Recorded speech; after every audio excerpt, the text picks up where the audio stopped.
ஓம் நம சிவாய. சதுர்தசி விரத சமானம். வியாச முனிவர் சனத்குமார முனிவரை நோக்கி, மாதவரே, இகலோகத்திலும் பரலோகத்திலும் பயனை கொடுக்கத்தக்க சிவ சகசிர நாமங்களை சொல்லி அருள வேண்டும் என்று கேட்டார். சனத்குமார முனிவர் மகிழ்ச்சியோடு கூறலானார். வியாசரே, பாவங்கள் அனைத்தையும் ஒழிக்கத்தக்க சிவபெருமானின் 1000 திருநாமங்களையும் சொல்லுகிறேன். அது நானாக சொல்லுவதல்ல. சிவபெருமானது திருநாமங்களை எல்லாம் சொல்வதற்கு அவ்விறைவனின் திருவருளே அவசியம் இருக்க வேண்டும். ஆகையால் வரதனும் விஸ்வேஸ்வரனும் சாந்தனும் சர்வகர்த்தனும் அவ்யயனும் சர்வஜனும் ஸ்வபாவத பிரகாசனும் அசலனும் அமேயனும் அநாதியும் அதுலனும் சூக்ஷ்மனும் மகானும் சித்கணனும் வியாபியும் முக்தப்பிரியனும் அமலனும் சதாசிவனும் பூதநாதனும் சர்வ வேதாகம பிரதிபாதகனும் தைரியவானுமாவார் அந்த சர்வேஸ்வரன். அவரை ஸ்படிக நிறம், சடைமுடி, 5 திருமுகம், 10 கரங்கள், 1 தேகம், 2 திருவடிகள், வலக்கரத்து இச்சா ஞானக்கிரியை என்னும் மூவிலை சூலமும், பராசக்தி ரூபமான மழுவும், கர்த்துருபாவமான கட்வாங்கமும், வாஜம், பீஜாபூரகமும், வஜ்ரமும், ஜனன பயத்தை போக்குவதான அபயமும், இடது கரத்து ரித்து குணமாகிய நாகமும், ஸ்தூல சூக்கும பூதங்களை நடத்தும் மாயா ரூபமாகிய பாசமும், குணமாகிய நீலோத்பலமும், அங்குசமும், சுத்தாசுத்த அத்வாவை பிரவர்த்திக்கும் குணமான தமருகமும், போகத்தை தரும் வரதமும், நாத குணமாகிய மணியும், சங்கார குணமாகிய அக்னியும், திரையோதாயி என்னும் பரிவட்டமும், அருளாகிய சுகந்தமும், பறையாகிய மாலையும், அனுக்கிரகாங்குரமான சிறு நகையும் பொருந்தியவனாக தியானம் செய்ய வேண்டும். என் தந்தை எனக்கு உபதேசித்த சிவநாமங்கள் 1000ஐயும் சொல்லுகிறேன். அவை 10000 திருநாமங்களாக இருந்தவை.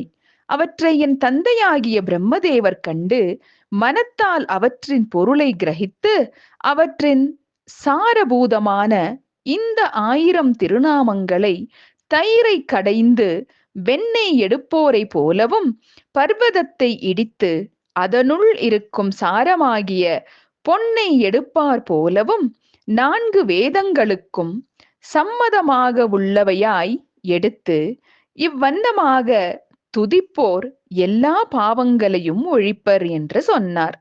உலகினர் பெரும் தவம் செய்தாலன்றி இந்நாமங்களை படனம் செய்வதற்கு இயலாது. இது சாந்தியையும் புஷ்டியையும் கொடுக்க வல்லது.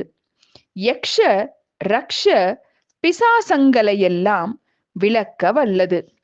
இவை மிகவும் புனிதமானவை.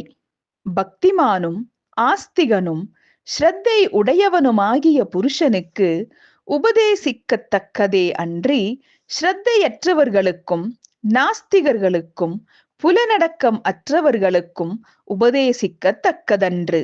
பூதாத்மகனும் தேவதேவனும் பினாகபாணியுமான சிவபெருமான் விஷயத்தில் அசூயை உடையவன் தன் மூதாதையர்கள் அதிக புண்ணியம் செய்து ஸ்வர்க்கம் முதலான பதவிகளை அனுபவித்துக் கொண்டிருந்தாலும் தன் பகவத் அபசார தோஷத்தால் அவர்களையும் தன்னோடு நரக வேதனையை அடையச் செய்வான். இதுவே ஞானம், தியானம், யோகம். இதுவே தியானிக்கத்தக்கது. இது ஒருவனுடைய ஆயுள் முடிவில் ஸ்மரிக்கும்படி ஜன்மாந்தர புண்ணிய வசத்தால் நிகழ்ந்தால் அவன் பெரும் பாவியாக இருந்தாலும் உத்தமகதியை அடைவான். இது புண்ணியகரமானது, உத்தமமானது, மங்களகரமானது. இந்த சகஸ்ர நாமங்களே எல்லா ஸ்தோத்திரங்களிலும் உத்தமமான ஸ்தோத்திரம் ஆகும். இதை சொல்லுகிறேன் கேளும். இதையும் இன்னும் அநேக ஸ்தோத்திரங்களையும் ஆதியில் பிரம்மதேவன் வைத்துக்கொண்டு இவற்றின் தாரதம்மியங்களை விசாரித்து இதுவே எல்லாவற்றிற்கும் மேன்மையான அரசன் என்று அரசத்தன்மையையும் கொடுத்து இருக்கிறான்.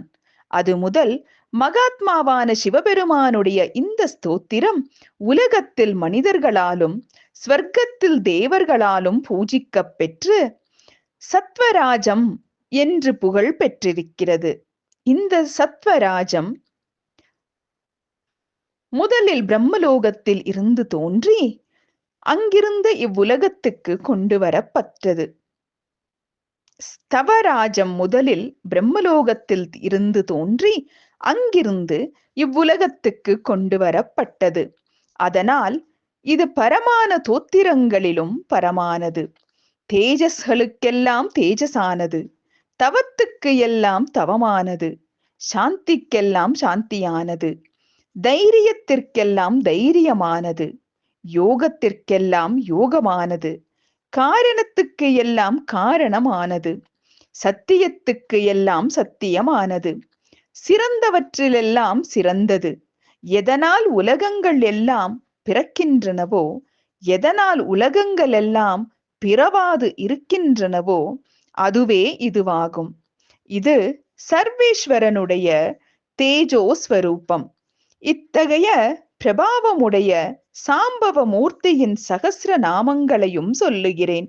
பக்தி ஸ்ரத்தையுடன் இதை கேட்டால் எல்லா கோரிக்கைகளையும் சிறிதும் ஐயமின்றி பெறுவீர்கள் என்று கூற துவங்கினார். சிவ சகஸ்ரநாமங்கள் இந்த நூலின் இறுதியில் சேர்க்கப்பட்டுள்ளது. நாம் சிவபுராணம் முடிக்கும் தருவாயில் அந்த சகஸ்ரநாமங்களை நிச்சயமாக படிக்கலாம்.